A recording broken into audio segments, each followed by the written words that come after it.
तृतीय दिवस। कुछ ही क्षण में श्री महाराज श्री मंचासीन होकर आपको आज तृतीय दिवस की कथा अमृतपान कराएंगे। कल महाराज श्री ने बड़ा ही अच्छा सुखदेव जन्म श्री भोले बाबा मैया को कथा सुना रहे हैं। मैया सो गई, सुखदेव जी ने कथा सुनी, 12 साल मैया के गर्भ में रहे। ये सारी कथाएं महाराज श्री से कल आपने सुनी। उसमें कल आपने महाभारत प्रसंग भी सुना, किस तरीके से परीक्षित की बचाव किया भगवान ने ब्रह्मास्त्र से, किस तरीके से द्रौपदी की दया और ना जाने संतों की कृपा, संतों का संग महाराज श्री ने आपको बहुत सुंदर कल सब बताया बतलाया। तो कल जो कथा महाभारत की चल रही थी, उस कथा में महाराज श्री भगवान एक तरफ रहते हैं, भगवान की सेना दूसरी तरफ रहती है और भगवान शस्त्र भी नहीं उठाते। पर जब दुर्योधन और अर्जुन भगवान को अपने साथ लेने जाते हैं तो पहले दुर्योधन पहुंचते हैं और भगवान की एक वो भी शर्त थी कि जो मेरे पास पहले आएगा वो पहले मांगेगा। पर वहां दुर्योधन में ये लालच आ गया कि मुझे सेना चाहिए और अर्जुन ने केवल वहां ठाकुर जी को मांगा। क्यों? क्योंकि जिसके साथ ठाकुर जी हैं उसका कोई बाल नहीं बाका कर सकता। जागो राखे साइया मार सके ना कोई, बाल ना बाका कर सके, चाहे 100 जग बैरी हो, चाहे 100 जग बैरी हो। जिसके साथ ठाकुर जी हैं चाहे उसके 100 जग बैरी हो जाएं, उसका कोई बाल बाका कर नहीं सकता, कोई उसे छू तक नहीं सकता। उस महाभारत में पांडवों की तरफ कौन थे? केवल 5 पांडव, एक धनुर्धर, एक गदाधारी और इस तरफ दुर्योधन, भीष्म पितामह, कर्ण जैसे योद्धा। पर उन 5 का किसी ने बाल बांका भी नहीं कर पाया। तो हमारे चित्त में एक प्रसंग आ रहा है, उस प्रसंग में बड़ा ही अच्छे ढंग से समझाया है कि ठाकुर जी हमारी रक्षा, अगर हम ठाकुर जी को अपना सब सौंप दें तो ठाकुर जी हमारी रक्षा किस प्रकार किस तरीके से करते हैं। तो ये बात जब है जब महाभारत चल रहा था और बहुत दिन हो गए, अर्जुन विध्वंस करता जा रहा है कौरवों की सेना का। तो पितामह से दुर्योधन एक दिन युद्ध के बाद, सूर्यास्त के बाद बोलते हैं कि आप ये मतलब बहुत कड़ी खोटी सुनाते हैं उन्हें, बहुत ही बुरा बुरा। तो भीष्म पितामह वहां खड़े होकर प्रतिज्ञा कर लेते हैं हाथ उठाकर कि मैं प्रतिज्ञा करता हूं, मैं जब तक रण में से नहीं हटूंगा जब तक मैं किसी पांडवों को मार नहीं देता। भीष्म पितामह ने प्रतिज्ञा कर ली, ना मैं अन्न ग्रहण करूंगा ना मैं जल ग्रहण करूंगा, कि जब तक किसी भी पांडवों को एक को मार नहीं देता। उस दिन से भीष्म पितामह ने जो युद्ध करा, भयभीत कर दिया पांडवों को, ऐसा युद्ध करा भैया भीष्म पितामह ने। तो जिस दिन ये प्रतिज्ञा कर ली भीष्म पितामह ने, तो अर्जुन अपनी शिविर की तरफ सूर्यास्त के बाद, युद्ध समाप्त होने के बाद बड़े चाप से सोने जा रहे थे। तो ठाकुर जी जाते हैं अर्जुन के पास और पूछते हैं, बोलते हैं कि आपको पता है कि भीष्म पितामह ने प्रतिज्ञा कर ली है एक पांडव को मारने की? कि जी हाँ हमें पता है। तो आश्चर्य में होते हैं ठाकुर जी कि आपको पता है और तब भी आराम से सोने जा रहे हो। आप वहां अर्जुन का बड़ा ही प्यार से वो होता है कि मैं किस बात की चिंता करूं, जब आपको मैंने सब भार सौंप दिया तो मुझे किस बात की चिंता, जब सौंप दिया सब भार तुम्हीं पर, किस बात की चिंता। तो ठाकुर जी बड़े हंस के माथा ठोकते हैं, अरे भैया तुम तो हम पे ही छोड़ रहे हो सब। अर्जुन चले जाते हैं सोने। अब ठाकुर जी चिंतन करते हैं कि ये तो इन्हें तो कोई वही नहीं है, चलो हमें सौंपा है तो हम ही देखेंगे। तो ठाकुर जी द्रौपदी के पास जाते हैं और द्रौपदी से जाकर कहते हैं कि आप सुंदर श्रृंगार करिए, बहुत सुंदर। कहीं चलना है कि कहाँ, द्रौपदी पूछती हैं कि कहाँ चलना है प्रभु, कि बस आप तैयार हो जाइए, चलना है। द्रौपदी तैयार होती हैं, बड़ा 16 श्रृंगार करती हैं, चुन्नर ओढ़ती हैं, पायल, सब तैयार होकर अब ठाकुर जी बोलते हैं। अब द्रौपदी पूछती है कि ठाकुर जी अब तो बता दीजिए अब कहाँ जाना है। तो द्रौपदी से ठाकुर जी कहते हैं कि पितामह के यहाँ जाना है आशीर्वाद लेने। तो द्रौपदी कहती हैं कि हमें करना क्या होगा, कि आप कुछ मत करना, आप केवल जाकर भीष्म पितामह के पैरों में अपना मस्तक रख देना और जब तक ना उठाना तब तक आशीर्वाद मिल ना जाए। तो ठीक है, ठाकुर जी भी ये घूंघट करते हैं। तो चलते हैं ठाकुर जी भीष्म पितामह के शिविर की ओर। तो जो पददासी होती हैं द्रौपदी की, पददासी मतलब समझते हैं, पददासी जो पैरों में चप्पल, स्लीपर्स, आज की भाषा में इंग्लिश में स्लीपर्स, उनको ठाकुर जी अपने पीताम्बर में बांध लेते कि वो आवाज ना करे, कोई पहचान ना पाए कौन आ रहा है कौन जा रहा है। पितामह के शिविर की तरफ चलते हैं। शिविर में जैसे ही पहुंचते हैं तो पितामह संध्या कर रहे होते हैं, सुबह का समय होता है, प्रातः काल का। तो द्रौपदी वहां पहुंचती हैं और यहाँ पे एक सुंदर भजन है, उसके साथ साथ आपको ये सुनाते हैं कि क्या और क्या होता है वहां आगे। प्रातः की सुंदर बेला में, प्रातः की सुंदर बेला में बाबा की लगी समाधि थी, बाबा की लगी समाधि थी। चित हरि चरणों में लगा हुआ उस दम ना कोई उपाधि थी, उस दम ना कोई उपाधि थी, उस दम ना कोई उपाधि थी। प्रातः की सुंदर बेला में बाबा अपनी समाधि में लगे हुए हैं, समाधि में, और चित्र हरि चरणों में है पितामह का। बाबा मतलब पितामह का चित्र हरि चरणों में लगा हुआ है, कोई बोध नहीं है, कुछ नहीं है। प्रातः की सुंदर बेला में, प्रातः की सुंदर बेला में बाबा की लगी समाधि थी, बाबा की लगी समाधि थी। चित हरि चरणों में लगा हुआ उस दम ना कोई उपाधि थी, उस दम ना कोई उपाधि थी, उस दम ना कोई उपाधि थी। द्रौपदी ने जाकर सिर टेका, द्रौपदी ने जाकर सिर टेका, चरणों में वीर पितामह के, चरणों में यही पितामह के।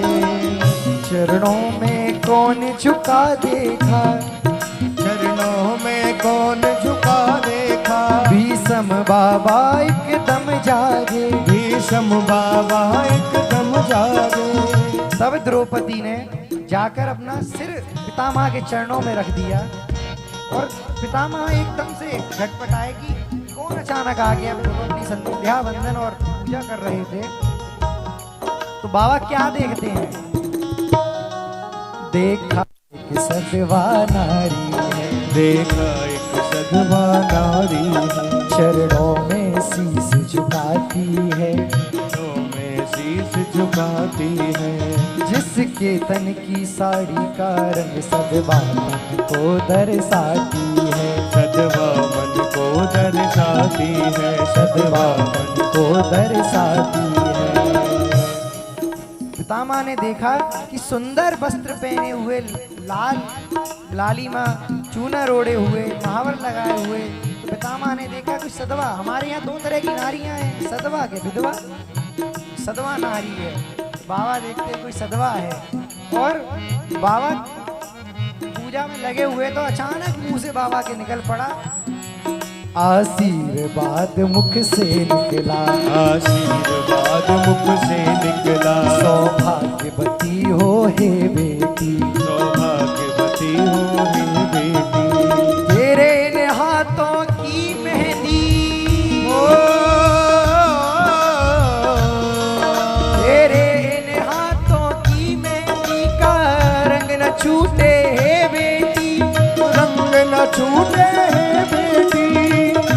बाबा आशीर्वाद देने लगे कि तेरे इन हाथों की मेहंदी का रंग ना छूटे ये बेटी। वही बाबा जो प्रतिज्ञा लेकर बैठे हैं पांडवों को मारने की, और अब यहाँ आशीर्वाद दे रहे हैं अनजाने में, और ये नहीं पता किसको आशीर्वाद दे रहे हैं। तेरे इन हाथों की मेहंदी का रंग ना छूटे है बेटी, रंग ना छूटे है बेटी। और द्रौपदी ने अपना मस्तक अभी हटाया नहीं। बाबा आशीर्वाद दे रहे हैं, द्रौपदी ने मस्तक नहीं हटाया। उन्हें सोच रही है कि आशीर्वाद और मिल जाए। तो बाबा क्या कहते हैं, बाबा वैसा आशीर्वाद देते हैं कि इससे तो महाभारत का निर्णय हो जाए। जय हो जय हो। जब तक नभ में चंदा सूरज, जब तक नभ में चंदा सूरज, अग्नि जब तक नभ में चंदा सूरज, जब तक नभ में चंदा सूरज, अवनी पर गंगा धार बहे, अग्नि पर गंगा धार बहे। आशीर्वाद मेरा बेटी तेरा ये अटल सुहाग रहे, तेरा ये अटल सुहाग रहे, तेरा ये अटल सुहाग रहे। बाबा ने यहाँ आशीर्वाद दे दिया कि जब तक नभ में चंदा सूरज, अवनी पर गंगा धार बहे, आशीर्वाद मेरा बेटी तेरा ये अटल सुहाग रहे। तो अब द्रौपदी पे रहा नहीं गया, और द्रौपदी खड़ी हो गई और घूंघट उठा के बोल पड़ी। तत्काल द्रौपदी बोल पड़ी, तत्काल द्रौपदी बोल पड़ी। बाबा ये क्या फरमाते हो, बाबा ये क्या फरमाते हो। कल और आज कुछ और कहा, कल और आज कुछ और कहा। तुम सतवारी कहलाते हो, तुम सतवारी कहलाते हो। द्रौपदी कहती है कल आपने प्रतिज्ञा ली मेरे 5 पतियों को मारने की, और आज मुझे आशीर्वाद देते हो कि जब तक नभ में चंदा सूरज तब तक तेरा अटल सुहाग रहे। तो आप सतवारी कहलाते हो, कैसे सतवारी हो। तत्काल द्रौपदी बोल पड़ी, तत्काल द्रौपदी बोल पड़ी। बाबा ये क्या फरमाते हो, फरमाते हो। कल और कुछ आज और कहा, और कुछ आज और कहा। तुम सतवारी कहलाते हो, तुम सतवारी कहलाते हो। मेरे उन 5 पतियों में,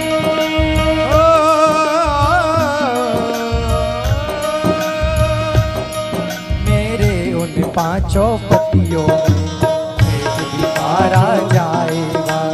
मेरे उन 5 पतियों में अगर एक भी मारा जाएगा। आशीर्वाद तेरा बाबा,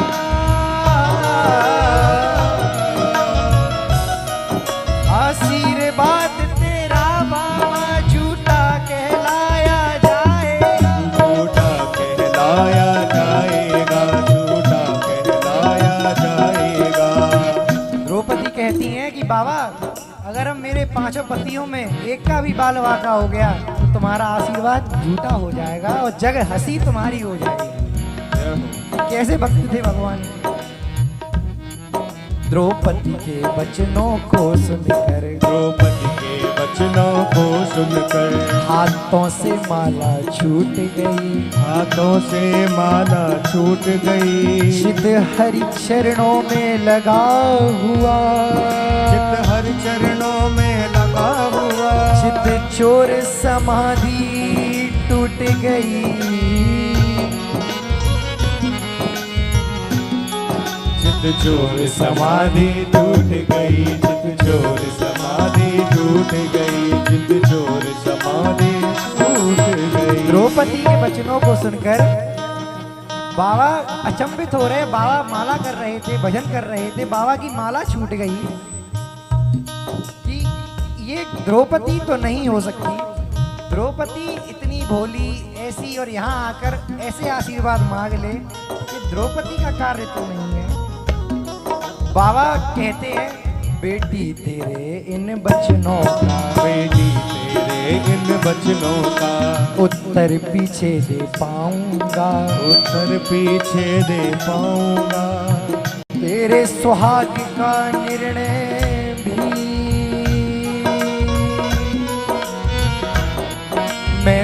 पीछे ही कर पाऊंगा, मैं पीछे ही कर पाऊंगा, मैं पीछे ही कर पाऊंगा। तो बाबा कहते हैं कि बेटी तेरे न बचनों का और तेरे सुहाग का निर्णय मैं पीछे करूंगा, पर मुझे एक बात बता कि यहाँ पर तू आई, तू इतनी भोली है, तू यहाँ आ नहीं सकती। ऐसा कौन है, कौन तेरा गुरु है जो तुझे यहाँ लेकर आया है? तो द्रौपदी जितना पढ़कर आई थी, जितना ठाकुर जी ने पढ़ा दिया था, उतना काम तो हो गया, उतना काम तो हो गया जितना ठाकुर जी ने पढ़ाया उन्हें। और आगे द्रौपदी सटपट आ गई कि अब क्या करें। तो ठाकुर जी की तरफ देखकर कहती हैं कि अब क्या करूं? ठाकुर जी क्या कहते हैं कि तू कुछ भी कर, मेरा नाम मत लियो नहीं, बाबा मोह ना छोड़े। द्रौपदी से ठाकुर जी कहते हैं कि जो बोलना है, जो सखी को बोलना है बोल दे तू, पर मेरा नाम मत लियो। जय हो। ये बाबा मोह ना छोड़े। वो बाबा इनकी निगाहों को देख लेते हैं तो समझदार तो है ही, दिसम पितामह पितामह है आखिर। तो पितामह देखते हैं कि ड्योढ़ी पर कोई खड़ा है, मतलब शिविर के बाहर कोई खड़ा हुआ है। बाबा ने तब जाकर देखा, बाबा ने तब जाकर देखा, ड्योढ़ी पर डटा निराला है, ड्योढ़ी पर डटा निराला है। बाबा ने जब ड्योढ़ी पर गए तो बाबा ड्योढ़ी पर पहुंचकर देखते हैं कोई खड़ा है, घूंघट डाले। तो जितना जैसे ही बाबा आगे बढ़े, ठाकुर जी घूंघट बढ़ाए।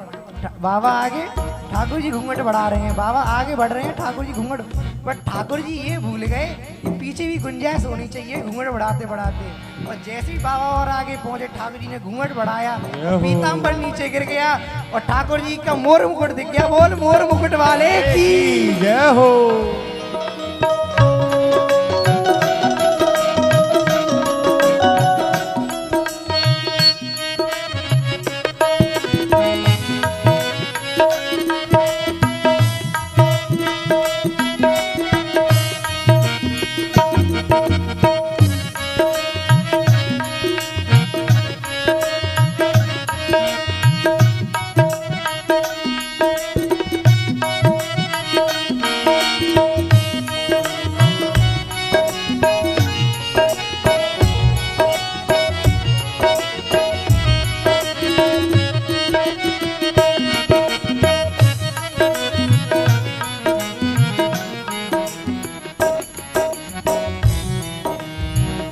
बाबा ने तब जाकर देखा, बाबा ने तब जाकर देखा, ड्योढ़ी पर डटा निराला है, ड्योढ़ी पर डटा निराला है। पीताम्बर का घूंघट डाले,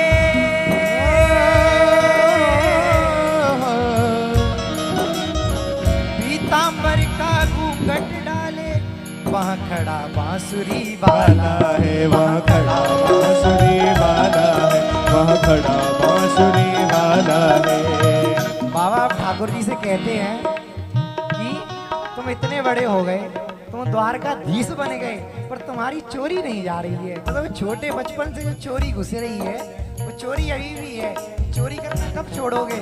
बाबा कहते हैं बूढ़ा होने को आया हूँ, बूढ़ा होने को आया हूँ, नहीं जाती है तेरी चोरी, नहीं जाती है तेरी चोरी, नित नई चोरियां करता है, नित नई चोरियां करता है, तुझसे चोरी मुझसे चोरी, से चोरी मुझसे चोरी, नई चोरियां करता है, नित नई चोरियां करता है, तुझसे चोरी मुझसे चोरी, तुझसे चोरी मुझसे चोरी।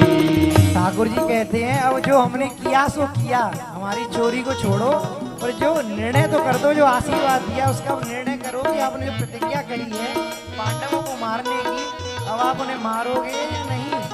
तो बाबा बोलते हैं जिसको आशीर्वाद दिया है, जिसको आशीर्वाद दिया है, निर्णय हम उसी के सामने करेंगे। बाबा शिविर के अंदर आते हैं और बाबा बोलते हैं द्रौपदी से अब जाओ बेटी द्रुपद सुधा, अब जाओ बेटी द्रुपद सुता, निश्चय ही विजय तुम्हारी है, निश्चय ही विजय तुम्हारी है। पतियों का बाल न बाका हो, जब रक्षक कृष्ण मुरारी है।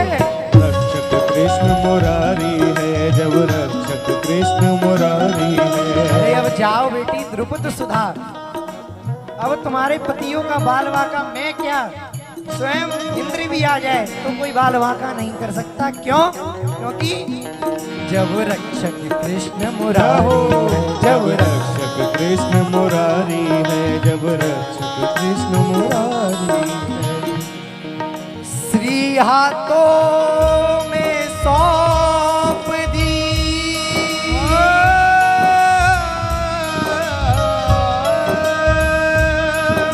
जिसने जीवन डो,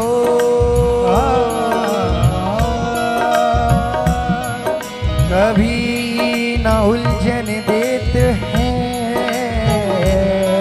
श्री नटवर नंद किशोर, श्री नटवर नंद किशोर, श्री नटवर नंद किशोर, नंद किशोर।